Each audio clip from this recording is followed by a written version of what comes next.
Good morning, everyone. It's Pastor Jeremiah here, and I want to welcome you to our online service this morning. Thank you for tuning in and joining us. So glad to have you with us. If you're viewing on YouTube or maybe you're watching this through our church online experience, welcome. So good to have you. As always, I want to make sure that you take the time to check out our website or maybe check out the church app. Look at all the different events and things that are coming up. We have a gingerbread making contest that's happening this Sunday at the church. And so if you catch that in time, it'd be great to see you there. Also, we have a Christmas Eve service planned on December 24th at 5 p.m., which is a great event to invite friends and family to.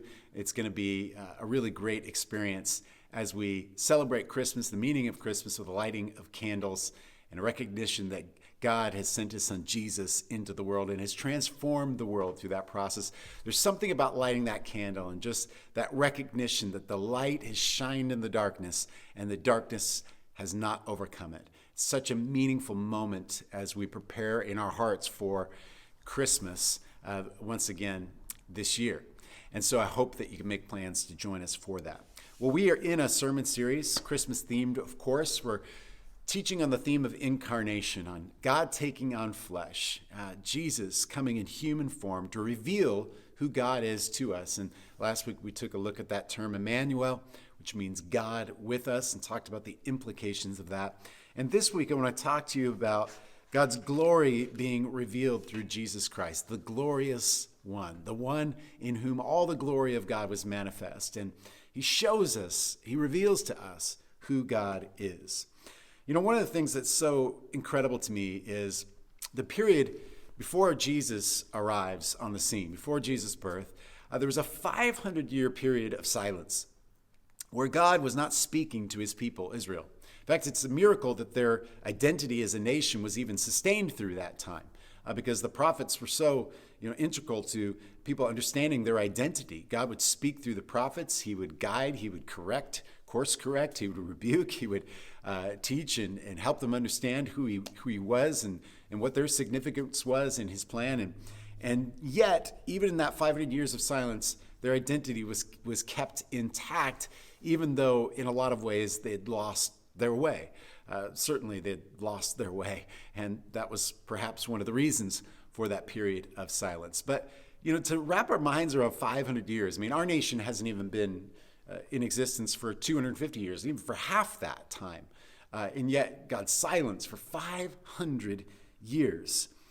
And it's an amazing thought that they went through that. And I think, again, their identity was hanging in the balance. They were waiting for the Messiah to come. And the Messiah was the one who they believed was going to be the king who would rule over them, right? He was going to guide them and lead them in the way that God wanted them to go. He was their deliverance from bondage, kind of like Moses delivered the people out of Egypt. God was going to send the Messiah to come and deliver them from their current occupation status, Rome or whatever nation it was their turn to oppress them, or a return to wealth and prosperity as a nation, like unto the days of King David or Solomon, where they experienced great success militarily. Their borders were expanding. There was wealth and prosperity in their nation, and that was what they believed that they needed God for. Right? They needed God for all of those things.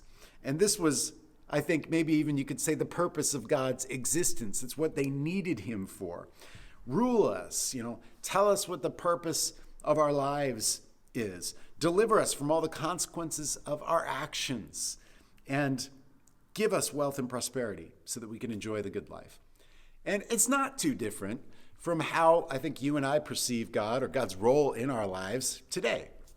If you could say that they were looking for a Messiah or a king to rule over them, I think that's kind of equal to us saying, well, God, what's your will for my life?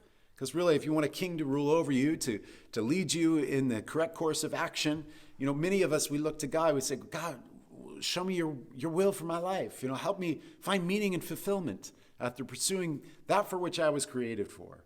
Or maybe, their hope for deliverance from bondage would be something akin to our idea of, God, clean up this mess that I've made in my life. Help recover the things that have gone wrong because, I took a wrong turn here or there, or I'm facing the consequences of some actions that I have taken. Or maybe, their desire for a return to wealth and prosperity can be equal to our bless me culture. God bless me, give me wealth, give me prosperity, give me a job, whatever else it is that we are seeking. And, it's not far off, their desire, from, I think, what is reflected in many of our desires today. But listen to the way that John, one of the apostles of Jesus, interpreted what he learned about God as a result of the actual coming of God, Jesus in human form, to this earth. When the Messiah really came, what John experienced and what John had revealed to him was something totally different from all the expectations that the people had up until that point in time. John says this in John 1:14. The Word became flesh and made his dwelling among us. We have seen his glory, the glory of the one and only Son from the Father, full of grace and truth. John had received this epiphany his people had been waiting for 1,000 years. He had seen God in human form. They had been waiting for a Messiah, a deliverer like Moses or Joshua or maybe like King David. But what they received was God himself. And not only was this not what they had anticipated, it was something that they would probably consider to be blasphemous, that God would come in human form. I mean, that didn't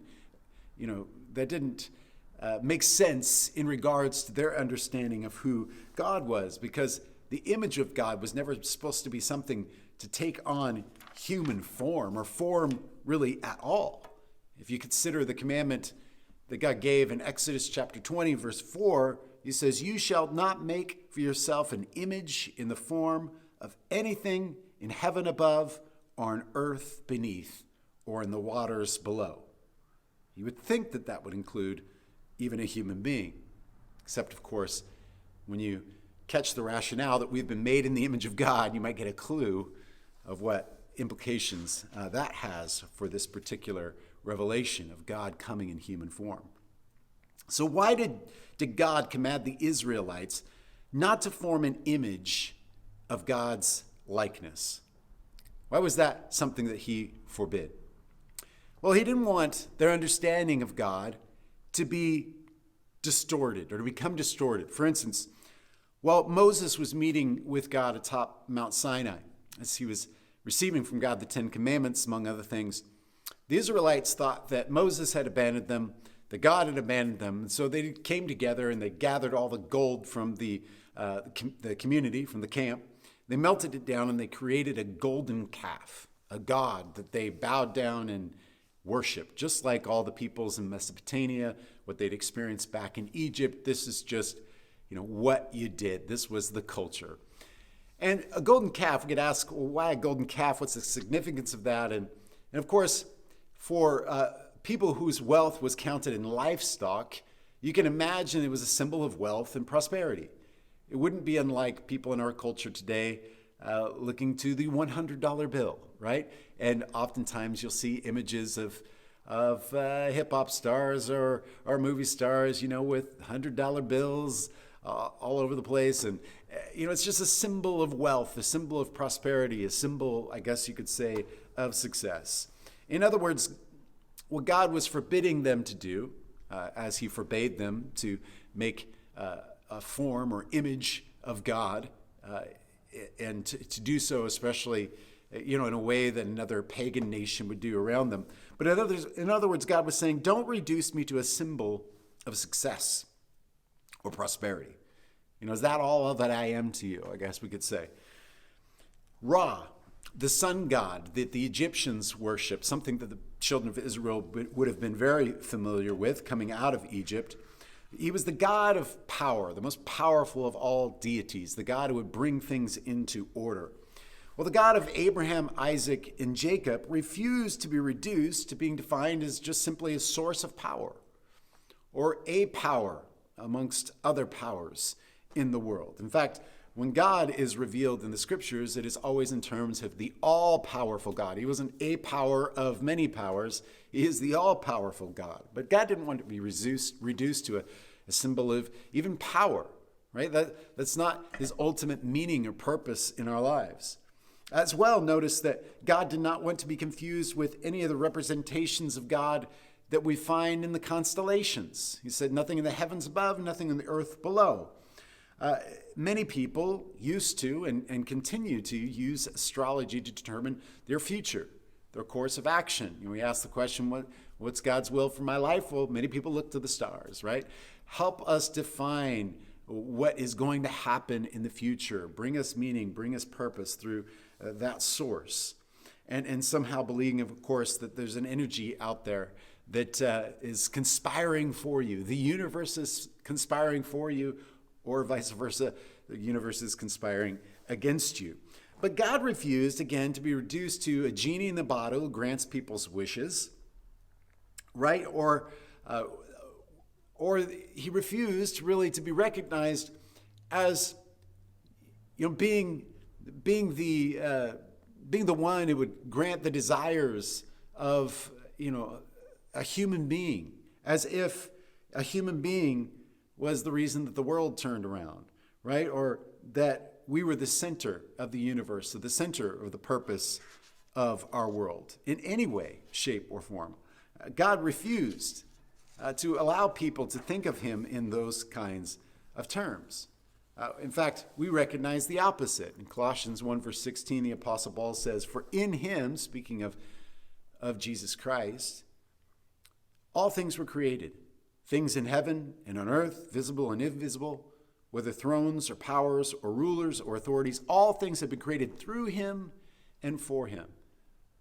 To sum up the meaning of what Paul is saying is essentially, everything is created by God, for God. Everything is about him. Everything revolves around him. We live our lives, I think, oftentimes thinking that the universe revolves around us, right? That's certainly the way we think in our subjective minds, right? And so it's like, let me look to the stars and determine what my future is going to be, as if the universe was all directed at you or all about you. It's like, how selfish and ridiculous is that form of thinking, right? And God refused to be reduced to some source of power that existed in the energy of the universe that was somehow present to bring us what it is that we desired, or to steer our lives in the way that we would want them to go. So let's go back to John's description of who Jesus was and what God revealed about himself through taking on human form. John says, "The Word became flesh and made his dwelling among us, and we have seen his glory, the glory of the one and only Son from the Father, full of grace and truth." For John, the day he met Jesus, his world was turned upside down. He had seen the glory of the one and only God, something he never thought was possible, something he never could have imagined. He had an encounter with the glory of God. Now, John was a fisherman by trade. And so he worked in the family business alongside his brother. And in the family business, he had a role and he had a responsibility. I'm sure that he had dreams and ambitions of starting a family, getting married one day, building a family home. He probably had all sorts of ideas of the way his life was going to turn out. Plans, ambitions, all of those things. However, in one encounter with Jesus, he dropped everything, the scriptures say, and he followed him. He followed Jesus. Complete course correction, complete change of direction, new plans for his life as a result of meeting Jesus and hearing Jesus invite him to come and follow him. From that day forward, his entire life would be devoted to God's kingdom, sharing his faith in Jesus and growing the church, which is what John devoted his life to. We know from the descriptions of John in church history books that he engaged in that activity all the days of his life. In fact, he was one of the key leaders of the church at Ephesus. And near the end of his life, he was a very old man. He used to be brought in on a stretcher, one of the accounts say, And he would be brought into the church service on a stretcher because he was unable to walk, and he was feeble and old. And he would sit up on the stretcher and he would tell people stories about Jesus. And I could just imagine being in the room and hearing a firsthand account from John, stories about Jesus and his interactions with him. I mean, I would have so many questions for John. I would have silly, ridiculous questions. Like when you walked from village to village, did Jesus ever, sweat or get BO, right? I mean, did he ever have bad breath? Did he ever pass gas? These are like, how human was he, right? I would have all sorts of crazy questions for John about his experience with Jesus. But I recognize, looking at John's story and recognize the interaction that he had with Jesus, how it radically transformed his life. Well, why? What was it? What was it about Jesus, right, that caused him just a 180, just completely flip his life around and follow him? And I would imagine that John's reaction to that, or response to that, is something like what he describes here in John 1:14. He said, well, I'd seen his glory.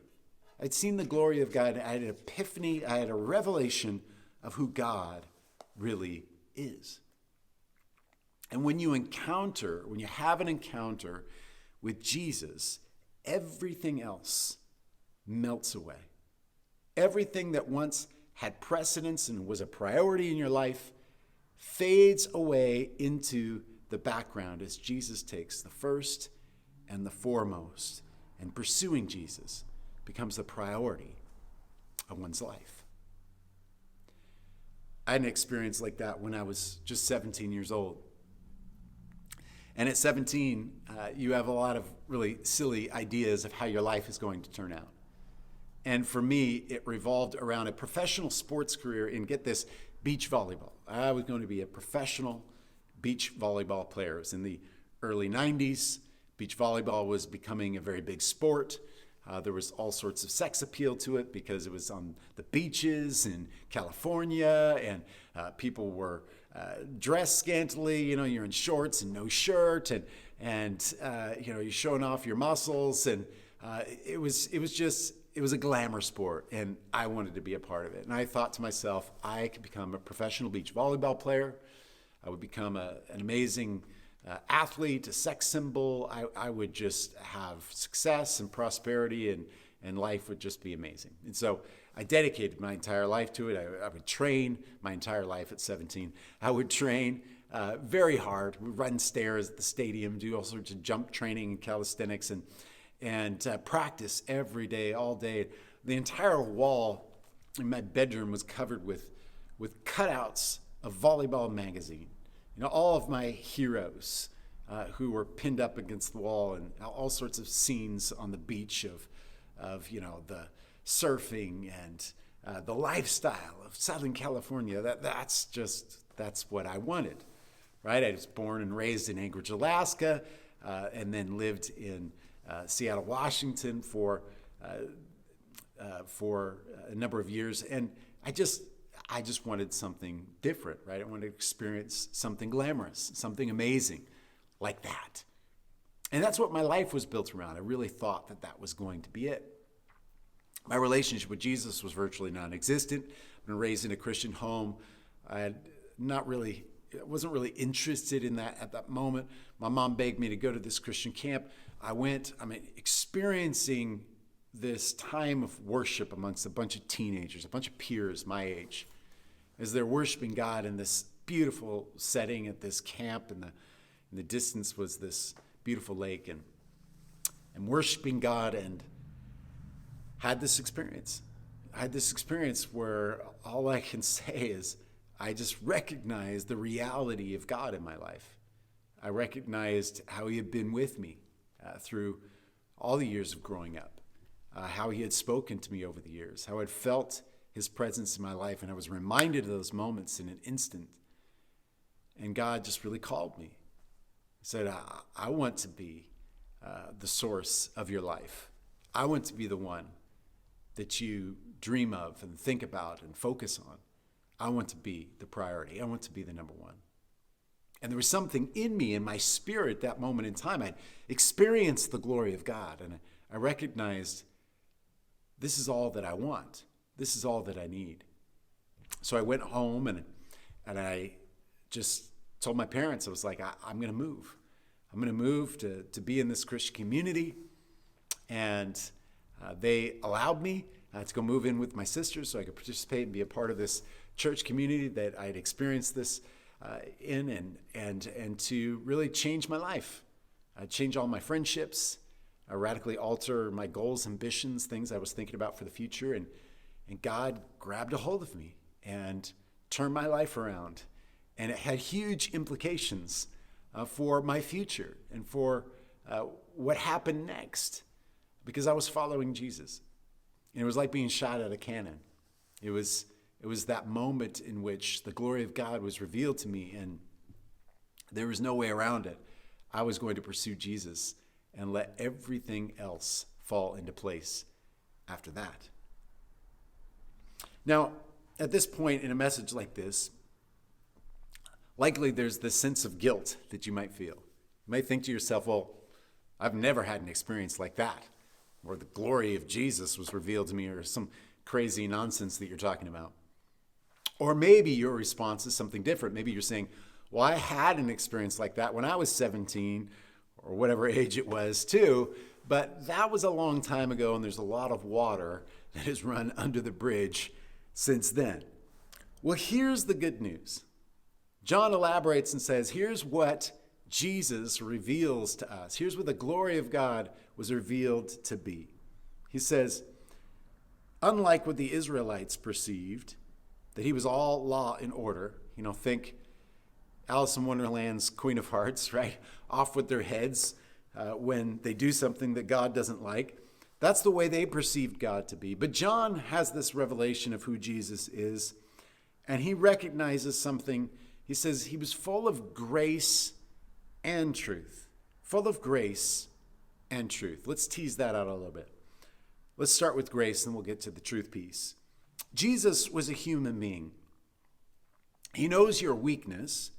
He knows your temptations. He knows your tendencies as a human being because he lived his life as a human being. He knows the pressures that we face. He knows the anxieties that arise within us. He knows the scope of human emotion. He knows what it is that we go through. And it's not surprising that when you wake up most days, you wake up believing and thinking that the world revolves around you, right? We wake up thinking with this selfish mentality, right? Because it's ingrained within us. It's human to be selfish. It's human to think that the world revolves around us. That's not a shocker to Jesus. And so that's really good news, right? From the onset, we recognize that he understands that's the temptation that we all face. To think all of this that's going on in the world around me, that's all about me. Right? Every relationship, it's about me.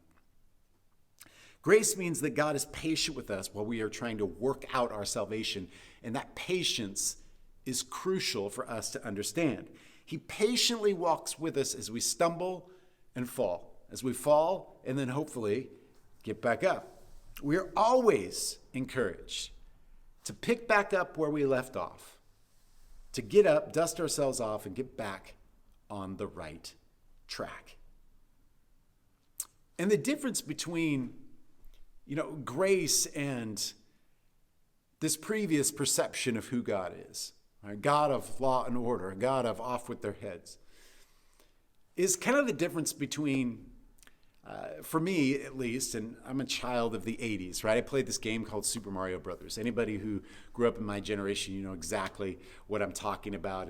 And of course, Mario Brothers still exists in the world today. So, but the original Mario Brothers had this glitch, and this was this cool little glitch that they had where you can get on, I think it was the second level, and the second level you had this opportunity to get endless lives, right? Or actually up to 99 lives. There's a limit. But it felt like endless lives because, you couldn't even die 99 times before getting completely bored with the game. And so having 99 lives was like an endless source of life. And it was a difficult, tricky game to complete. And so if you had 99 lives, the pressure was off. If you had 3 lives trying to get through all those worlds without dying, talk about pressure, right? It felt impossible at times, right? So, but if you had 99 lives, it was like you could get through anything, right? The pressure was completely off. And that's my stupid little illustration of what it's like to experience the grace of God in an itty bitty form, right? It's just this patience, right? This sense that the pressure is off. We have endless lives. God has an endless amount of patience with us as we stumble and fall and try to figure out this thing called life and pursuing Jesus as we go. God doesn't have a whip in his hand or a gun to our head demanding obedience. But there's this patience. There's this willingness to work with us and to deal with our weaknesses. There's grace for us. And he's also full of truth, the other revelation that John gives. And the reality is that we all engage in activities that bring death into our lives, and we do so every single day. We're on a collision course with death every single day, but we continue on that road anyhow. Isn't it amazing how human it is to err? I know that selfish thinking and selfish actions wreak havoc on my relationships, and yet I choose to act and to think and to live selfishly anyhow. I know that laziness and procrastination will only produce pain in my life later on down the road, and yet I choose inaction anyways. I know that anger and resentment are like a rot in my soul, and yet I choose to stew on those things and to allow them to produce that death in me and to not let things go and to choose that path of anger anyways. And it's so human of me. But knowing that about us, God, he's the ultimate love and logic parent. This is another illustration I'll use. Love and logic, you may not know, as a parenting strategy. It's a parenting strategy that essentially works off of empathy and consequence, right? So as a parent, your response to your kid when something goes wrong or they do something wrong, it's like, oh, that's a real bummer, right? You express some form of empathy. Here's the consequences for your action. I'm going to love you anyways. So just for instance, let's say one of my kids didn't do their homework. I won't point out which one it was, but let's just say they've all been in this situation at one point or another. But you didn't do your homework. Well, bummer. I guess that you're going to have to do your homework with dad every day after school for 2 hours before you play video games or whatever else it is you're going to do. Bummer. You lost your freedom after school. You're going to have to be in homework camp. That's the consequence you're going to have to live with because your grades aren't where they're supposed to be. Or maybe you have a kid who left their lunch at home. They call frantically, hungrily, Mom, Dad, I left my lunch at home. Can you drive the lunch to the school? And your response as a parent, of course, would be, if you're following love and logic, bummer. You're really going to be hungry this afternoon, aren't you? You're probably going to starve. That's really a bummer. Maybe next time you can, remember to bring your lunch to school. And of course, the point is, the idea is, as a parent, I'm not going to rescue you from all your problems. I'm not going to just erase away all the consequences that you're going to have to face in life as a result of your actions.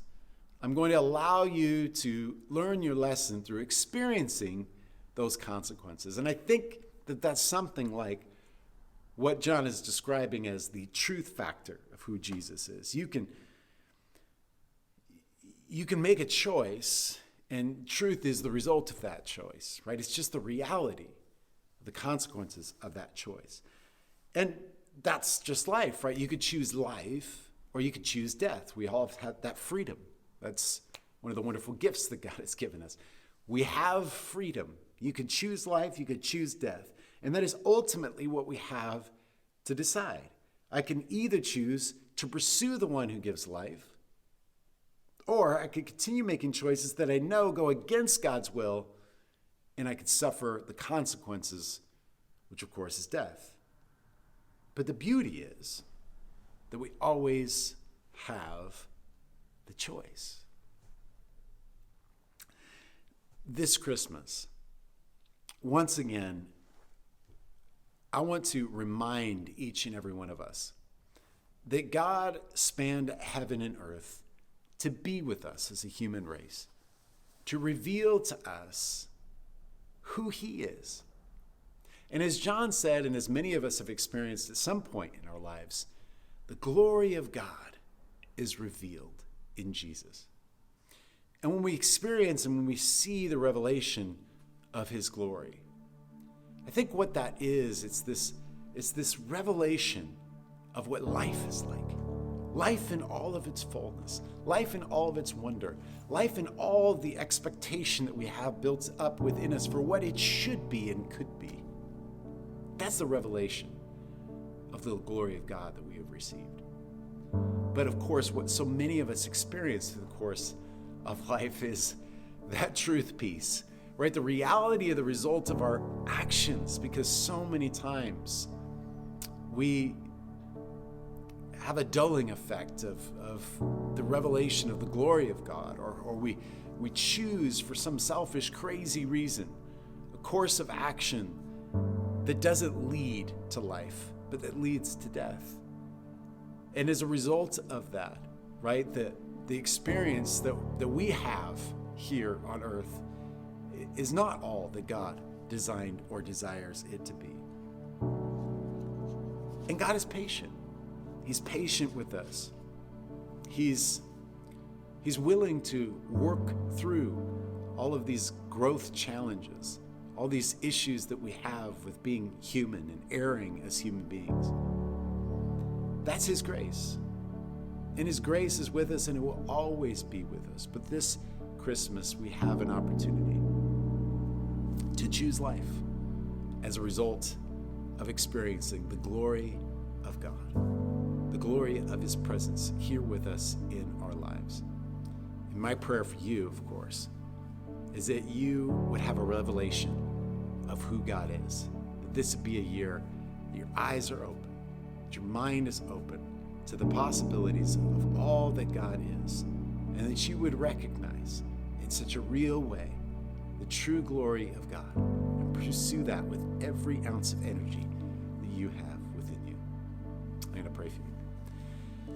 Heavenly Father, we just thank you so much for these scriptures that bring so much life. God, we thank you for the eyewitness testimony of a person like John who can reveal to us who you are, who you came to be. Yeah, we have an eyewitness testimony of just the significance of your coming into this world and a description of the difference that it made in his life and the opportunity for it to make all the difference in our lives. And so God, this Christmas, as we come into this season in which we describe it as the most wonderful time of the year, and of course the reason for that is we recognize the coming of Jesus into this world. We recognize that the entire world is transformed as a result of that. God, we have an opportunity to live our lives in a way that reflects that. And so I pray that as we make those choices this season, God, that you would remind us of who you are. Reveal yourself to us in numerous ways this year. Open our eyes, open our ears, open our spirits to the glory and the goodness of God this season. In Jesus' name we pray.